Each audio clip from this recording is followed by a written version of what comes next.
The AFL, NRL and Rugby Union are facing their moment of reckoning, if you could call it that, on the devastating damage caused by concussion to players. Only a few weeks ago, I spoke to former Rugby Union star Michael Lipman, and he admitted he was currently part of a class action against World Rugby after being diagnosed with early onset dementia and CTE at the age of 40.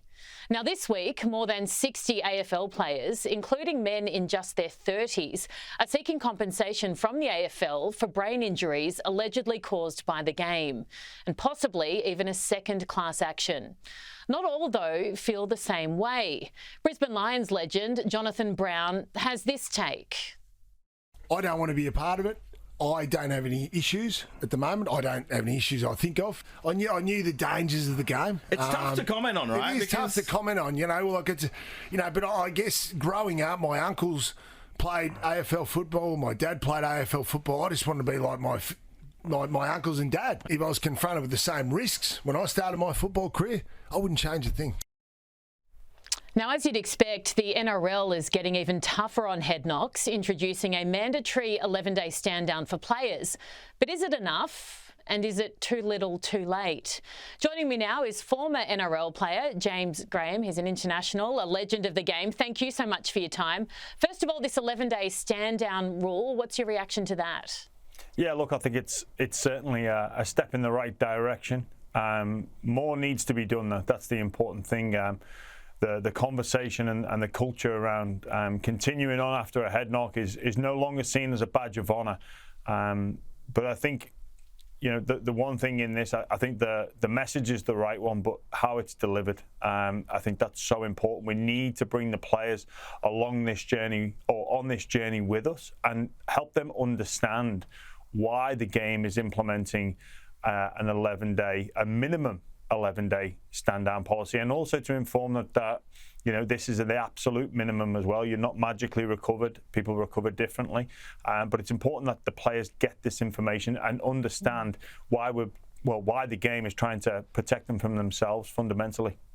Yeah, you've got to get everyone to buy in, don't you? And there have been some concerning comments from different people involved in the game. I'll get to one reaction in just a second. But this 11-day rule, there's exemptions that exist. There's different things that you can kind of get around it. Does that show they're not taking it seriously enough? Yeah, well, look, there are loopholes. And, speaking to some medical professionals, that the best tool that we have in order to diagnose and pass someone from concussion is honesty, and that's the message that needs to be delivered to players, and that's why it's important what we let them know of some of the potential consequences for them not telling the truth. Now, I've been in this position before when I was playing. I understand why you may lie, because we put performance and winning on such a pedestal, and perhaps we don't look to the future and consider the long-term health implications of playing while concussed. And I was in this very dilemma myself, where I was knocked out playing for the Dragons in the finals game in 2018. 6 days later, I was cleared to play. Now, had that been taken away from me, I'm not too sure how I would have felt. I know I would have looked to use those loopholes in order to play in the finals game. Now, should that again be taken away from me, it's a difficult one to answer. So given that's the case, and you heard the little bit of audio I played from Jonathan Brown, the Brisbane Lions legend, earlier, and he said, I knew what I was in for. I'm not having issues now. I'd never be part of a class action. He's essentially ruled himself out. Do you understand then why other players might have that same attitude and not be part of something like this? Yeah, absolutely. I can understand why some players would elect not to be part of a class action. I'm very grateful for the opportunity that sport gave me.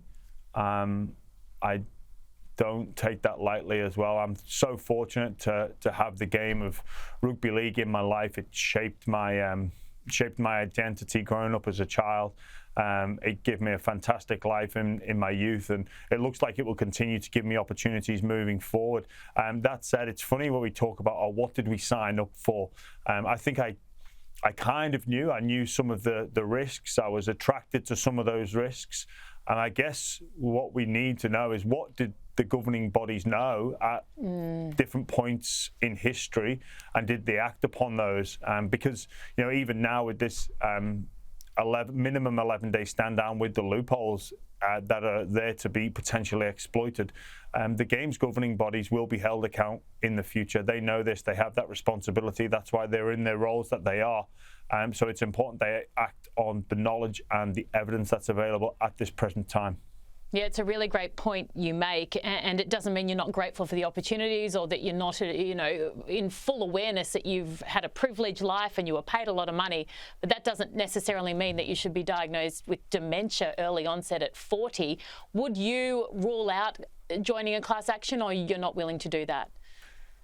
Yeah, look, I guess at this moment in time, based on how I am now, with the information available to me now, I would not join a class action.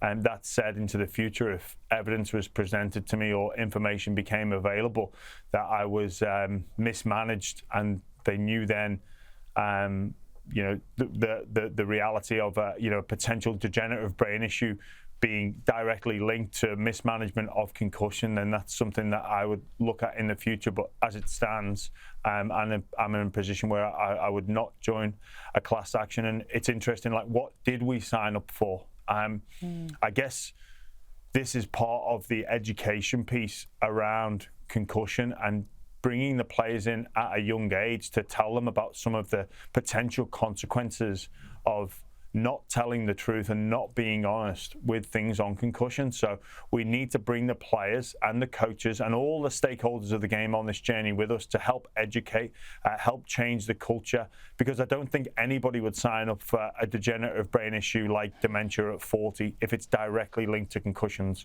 So, and if it is, I think it's so difficult and so complex. I think there is another issue in terms of athlete transition that we're not looking at enough. Also, I think it's important to know that any former athlete out there that is struggling, there is hope.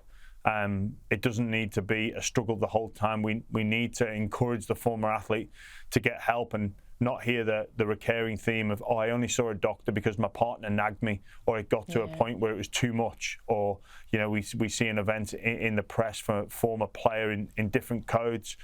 We need the former players need help, and that's really imperative. It's one of the things we push for in the podcast Head Noise, is an annual brain, body and mind checkup to be made available. I think the benefits of that will be huge if it's implemented by the sporting governing bodies here in Australia. No, I think you're absolutely right. Your podcast, Head Noise, is brilliant. James Graham, thank you so much for your insight and your personal experience. You do a brilliant job in this space. Thank you. Thank you. My pleasure.